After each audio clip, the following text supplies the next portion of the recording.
Hello everyone. It's so nice to see you all again in today's video.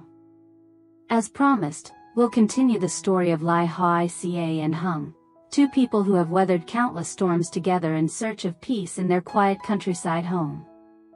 After many sleepless nights and heartfelt decisions, Hùng and Lythieuca have finally made a big choice. They're going to buy a new piece of land, a place where the wind rustles through rows of areca palms, where birds sing each morning, and begin building their very first home. Not just a house of bricks and tiles, but a home built from trust, love, and simple new beginnings. In today's episode, you'll see the touching moment when Hùng takes Lythieuca's hand as they walk across their new land, eyes full of hope for the future. Their heartfelt conversation about what's to come, a small kitchen, a pomelo garden, and the sound of little Tony's laughter each morning. And the unexpected surprise waiting at the end of the episode. Join me to see how today's story unfolds, to find out why Hùng decided to return from his post earlier than planned. And who the mysterious stranger is, appearing near the new land with secrets that no one could have imagined. Don't forget to leave your comments and best wishes for Lythieuca and Hùng. Every word of encouragement from you is like a brick helping them build their home of happiness.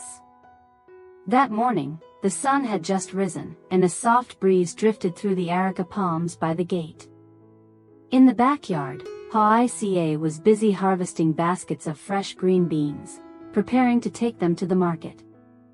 The chirping of birds mingled with the crisp sound of her scissors snipping through vines, a rare moment of peace after so many days of relentless storms. The scent of damp earth after the rain blended with the light fragrance of areca blossoms, making the countryside air feel pure and comforting. When the baskets were full, she gathered the beans into neat bundles and packed them carefully into her old bamboo carrier. The shoulder straps were frayed with time, but to Lythieuca, it was a trusted companion on every market trip. She put on her conical hat, adjusted the scarf around her neck to block the sun, and set off. The village road was still veiled in mist, dewdrops glittering on the roadside grass. Her rubber sandals clacked rhythmically against the path, blending with the morning birdsong into a melody of rural tranquility. Elsewhere, Hùng, after several long days on duty, finally had a day off. He began the morning with a few laps around the compound, breathing in the cool mountain air while his thoughts wandered homeward. Each step felt lighter as his mind filled with the image of the woman who had been bravely raising her child, and the boy's cheerful laughter every time he mentioned Uncle Hùng. As he ran, his phone buzzed. It was Man, his old friend, sounding excited. "Hey, Hùng. I found the perfect plot of land. It's beautiful, high ground, 2 road fronts, and it's residential land. The owner wants to sell fast." Hùng slowed his pace, catching his breath. "Really? Is it near Lythieuca's place?" "About 3 kilometers away. Do you want to check it out today?" "Of course. Send me the address, I'll head back right now." His heart lifted as he turned the motorbike toward home. The morning road was quiet. Trees swayed gently along the roadside, sunlight flickering across the damp asphalt still misty with dew. The faint fragrance of areca blossoms brought back the memory of the afternoon Lythieuca had waved him goodbye, her eyes soft, her voice steady with hope. "When you come back, we'll start again, even if it's just from a small house." Back at the house, Lythieuca had just finished washing her hands when the phone rang. Seeing Hung's name, she quickly wiped her hands on her apron and answered. "Hùng. You're calling early today. I'm on my way home. I've got good news." "What kind of news?" "I think we might finally have a place of our own, a home for you, Tony, and me." For a moment, Lythieuca couldn't speak. She turned toward the garden, where rows of vegetables swayed in the gentle breeze. Her voice trembled, but her eyes shone bright. "Are you serious?" Don't joke with me, okay? I'm serious. Get ready, I'll be there soon, and we'll go see it together. A smile spread across her face, warm and shy like a young girl in love.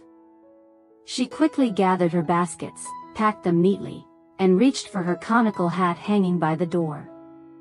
A flutter of joy filled her chest, nervous yet full of light. By midday, Hung arrived. The sun was high, flooding the yard with light. He parked his bike at the gate, and Hoài Ca came out to meet him.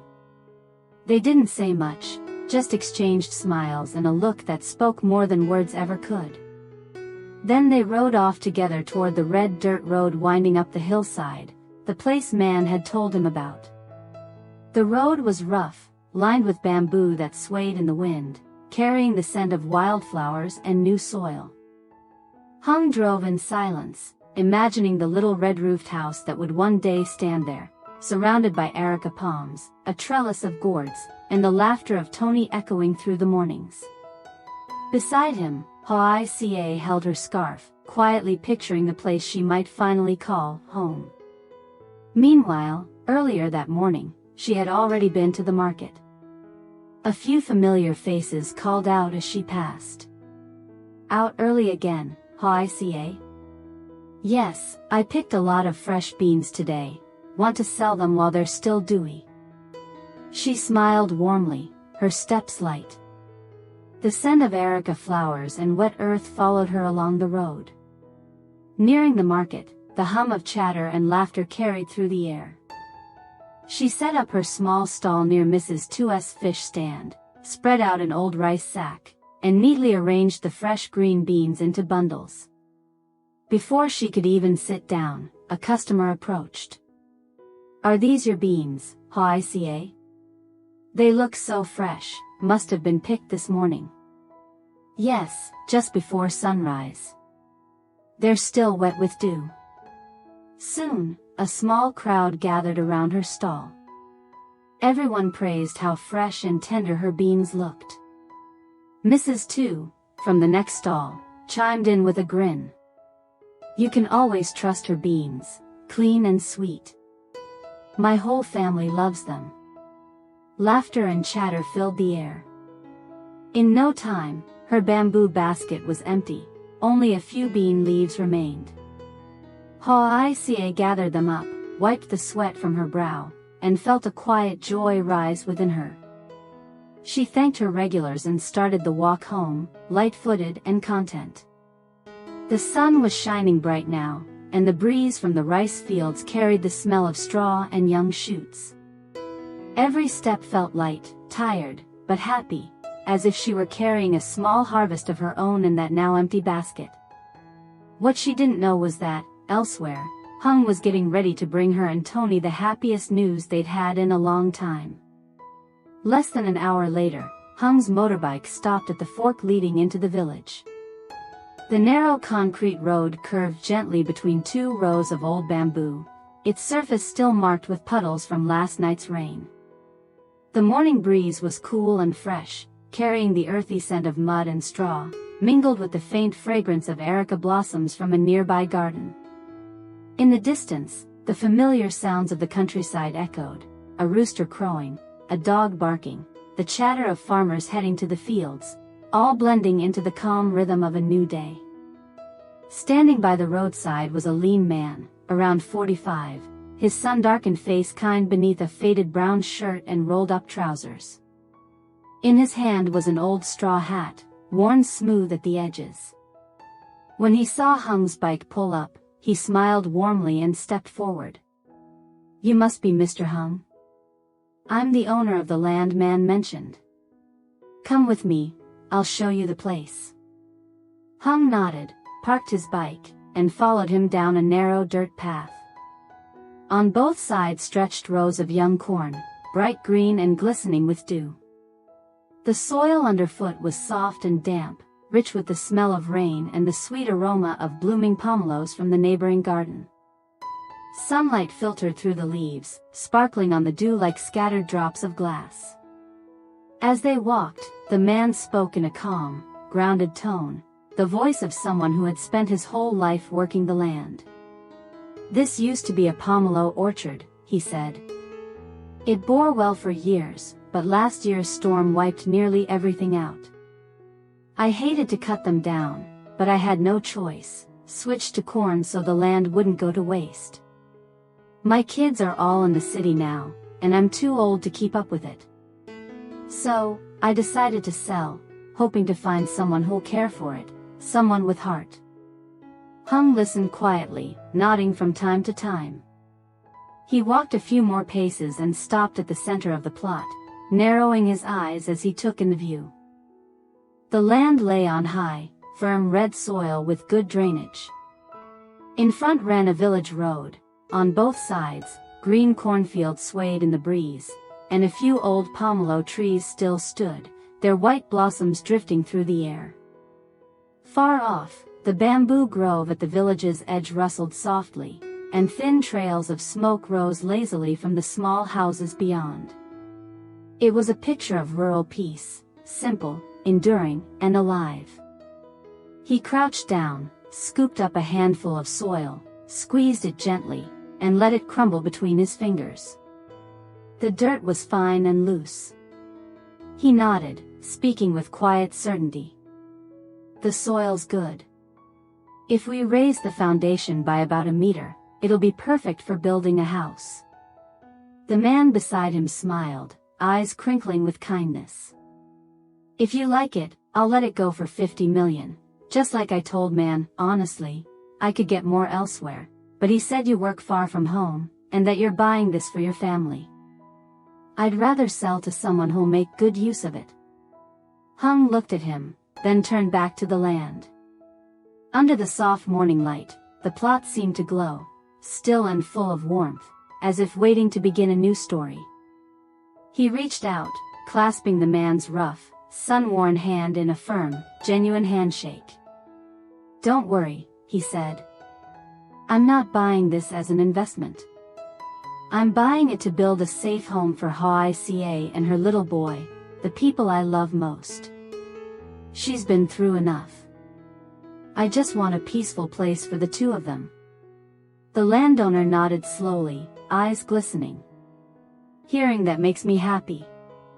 This land's going to good hands. Maybe soon there'll be laughter here again, children playing, smoke rising from a kitchen. That's warmth enough." They stood there together as the wind rustled through the young corn, the sky stretched wide and blue above them, and soft white clouds drifted lazily past. The land lay still beneath the morning sun, yet somehow, it felt alive, quietly breathing, waiting for the day when someone would raise a roof upon it, and begin a new story of love and peace. The two quickly agreed on the price, 50 million dong, and without hesitation, they headed straight to the village chief's house to complete the transfer paperwork.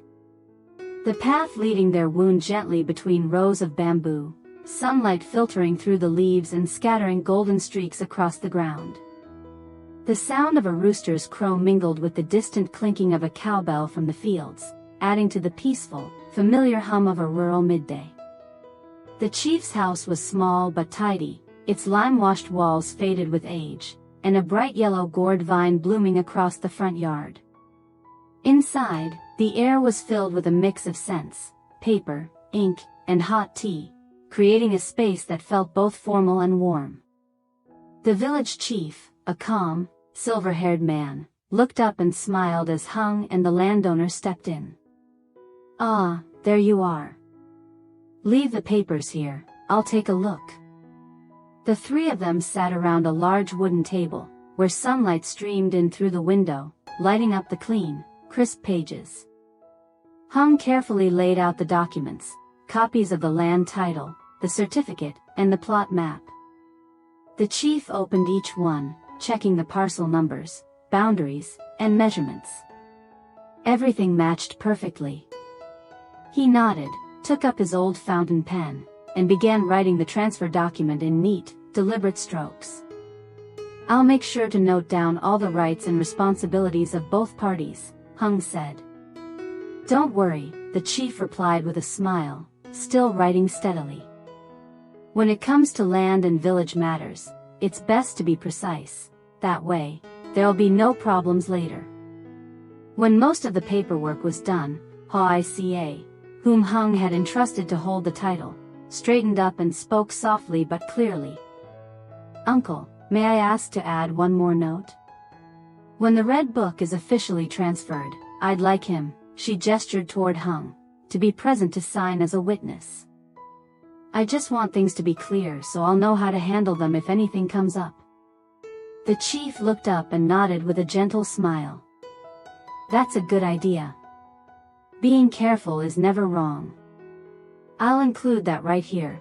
It'll serve as legal proof if needed." He carefully added the line at the end of the contract, blew lightly across the ink to dry it, and handed the papers over for both sides to sign. The sound of their pens gliding across the paper was soft but decisive. When the signatures were done, Hùng opened his small bag and took out the money he'd prepared. He counted it slowly, then handed it to the landowner, speaking with quiet sincerity. "Please rest assured, I'll take good care of this land. Thank you for letting it go to us."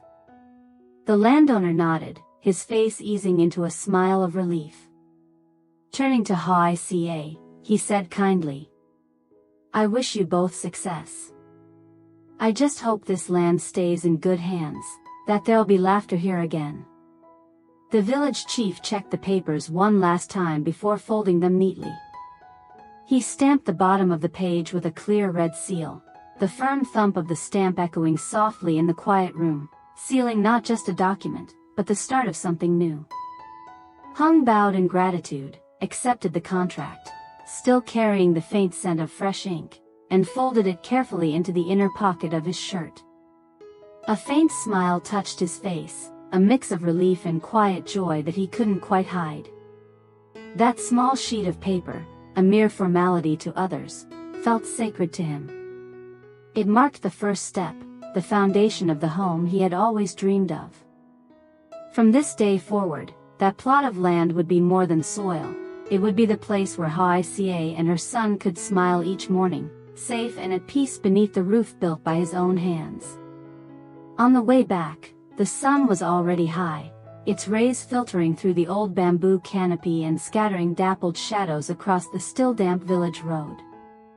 Hùng slowed his motorbike when he saw a familiar figure up ahead, a small, slender woman carrying two heavy baskets of beans, walking steadily along the red dirt path. He recognized her instantly. It was Hoài Ca. She wore a simple brown blouse, her hair hastily tied with a few loose strands falling across her forehead. Her face glistened with sweat, but her eyes shone bright with warmth. Seeing Hùng stop his bike, she smiled gently, her familiar voice carrying softly through the midday air. "You're back already, Mr. Hùng? Why didn't you stay at the office a bit longer to rest?" He stepped off the bike, a calm smile spreading across his face. "I had something important to take care of. And I've got good news for you." As he spoke, he reached out to take one end of her carrying pole, walking beside her beneath the bamboo shade. Their footsteps fell lightly on the soft ground, blending with the rustle of leaves above. He told her about asking Man to find land, about rushing home that morning to see it and finalize the purchase before noon. Hoài Ca stopped in her tracks, her eyes widening. "You've already bought it? Where is it?" Hùng turned to her, his eyes alight with quiet joy. "Just about 3 kilometers from your house. The land's high and open, faces 2 roads. I'm planning to lay the foundation after the rainy season, build a small house there, so you and Tony will have a safe, solid place to live. No more worrying every time a storm comes." She stood still, gripping the pole tightly. A wave of emotion surged through her, surprise, disbelief, and a deep ache that softened into gratitude. Since her husband's passing, she'd grown used to bearing everything alone, never once daring to imagine that someone would care enough to shoulder her burdens. Hung reached into his shirt pocket and carefully unfolded 2 documents, edges still crisp, and handed them to her. These are the sale contract and the land use certificate. Later, I'll handle the transfer to your name. Think of it as a gift, for you and Tony. Hoài Ca looked down at the papers, her vision blurring with tears. The midday sun filtered through the areca leaves, painting warm streaks across her face, a mixture of wonder and tenderness. Her voice trembled as she spoke. I've never had land of my own before. My whole life, I've just worked for others, saving what little I could. I don't even know what to say, thank you, truly. Hung shook his head, smiling softly, though his eyes glimmered with sincerity. You don't need to thank me. I just want to see you safe, not afraid every time the wind rises, not standing helpless under a leaking roof. You and Tony deserve a real home. They continued walking, the village path stretching gently ahead. The bamboo rustled in the breeze, filling the air with a soft, soothing rhythm. Their shadows stretched long across the red earth, glowing beneath the golden light of noon. In that quiet, simple moment, Hoài Ca felt something shift deep within her, a quiet certainty that her life was turning a new page, where trust and love would finally begin to take root. By noon, the sun hung high in the sky, flooding the countryside in a brilliant golden light. A soft breeze drifted down from the distant hills, carrying with it the faint fragrance of pomelo blossoms and the warm scent of soil still damp from the night's rain. The road leading to the new plot was marked with fresh tire tracks, and on both sides, rows of young corn swayed gently in the wind, lush and green. Hung stopped his motorbike beneath an old pomelo tree, where sunlight sparkled off the dew still clinging to the leaves. He pointed toward the far end of the field, his voice steady yet full of quiet excitement. From that tree over there to the end of this corn row, it's all ours now. If we raise the ground just a bit, by next year we can build a brick house here. No more worrying about floods. Hoài Ca walked slowly along the edge of the field, her worn sandals sinking softly into the moist earth. She bent down, scooped up a handful of soil, and let it crumble gently between her fingers, loose, rich, and fragrant. Her hand brushed against the rough bark of the old pomelo tree, and her eyes shimmered in the midday sun. It's beautiful, and so peaceful, she murmured. It would be perfect to have a garden here, raise chickens, grow vegetables. There's wind, sunlight, and the smell of fresh earth. It feels right. Standing beside her, Hung followed her gaze with a gentle smile. Yes, he said quietly. As long as we work together. I'll take care of building the house, the foundation, you take care of the garden and the plants. Little by little, we'll make it a true home, a place that belongs only to us. Hoài Ca turned toward him, her smile softening, her voice trembling with warmth. I don't need much. Just being with you, seeing Tony laugh every day, and knowing my mother's at peace, that's enough for me. Hung reached out and placed a hand on her shoulder, a light, steady touch that felt like a promise. His eyes lingered on the wide, sunlit stretch of land before them. Congratulations, Hoài Ca, he said softly. You finally have a piece of land that's yours. This will be our home, a safe, peaceful place for you and Tony, and for me, too. She followed his gaze, her eyes bright with faith and hope. They stood there quietly as the breeze passed through the pomelo trees, carrying the sweet scent of blossoms. The rustling leaves sounded like a song of celebration, and the ground beneath their feet seemed to glow warmer, as if welcoming the dreams just beginning to take root. Beneath the dazzling sunlight, their smiles blended with the color of the sky, the wind, and the scent of the earth, simple, radiant, and full of life. On that new piece of land, something beautiful was waiting to begin, calm, promising, and bright as a new season after a long storm. Evening slowly descended, the last rays of sunlight retreating gently behind the distant hills. The calls of birds intertwined with the whisper of the wind, forming a soft melody that marked the close of another day. Hoài Ca and Hùng stood quietly, gazing over the wide stretch of land before them, the place where, before long, a small house would rise, carrying a name both of them already held close in their hearts: peace. On their way back, Hoài Ca turned for one last look, her eyes shimmering with faith and hope.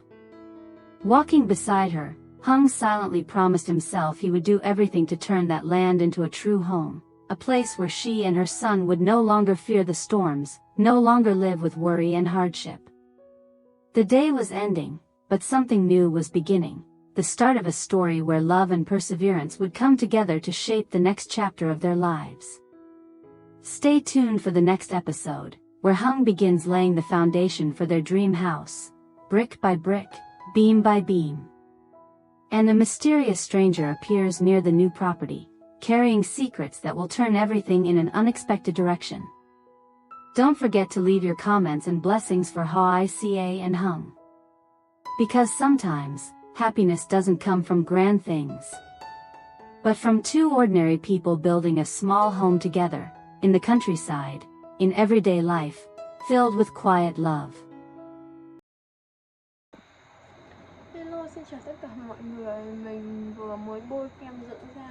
Cái ánh sáng ở cái phòng mình nó không được tốt lắm, nhưng mà bữa nay mình rất là chịu khó chăm sóc da mặt. Da mặt mình trước kia là da mụn như mọi người, nhưng mà thời gian gần đây thì mình đã skincare đúng cách, cũng như là chọn kem dưỡng, nước tẩy trang cũng như là sữa rửa mặt đúng, nên là da mặt mình cải thiện rất là nhiều. Tuy nhiên thì như mọi người cũng có thể thấy như ở bên gò má bên này của mình thì do là ngày trước khi mà tuổi dậy thì khoảng cỡ 15, 17, 18 tuổi thì mình có bị lên mụn rất là nhiều ở khu vực ở trên trán và hai bên má như thế này, nên là nó để lại các cái sẹo chân sâu. Nếu mà nhìn thì mình sẽ tưởng là lỗ chân lông to, nhưng thật ra đấy là sẹo chân sâu, thì nó gần như là một dạng rỗ da nhỏ. Loại này thì rất là khó điều trị, nên là mình chỉ có thể khắc phục tạm thời và giữ cho da căng khỏe cũng như là không lên mụn thôi. Còn những cái này thì hầu như là mình không thể khắc phục được, chỉ có ví dụ khi đi đâu đó thì mình sẽ trang điểm hoặc là che khuyết điểm để che đi thôi. Do qua camera mọi người không thấy, nhưng mà nhìn chung là bữa nay da thì cũng khá là khỏe.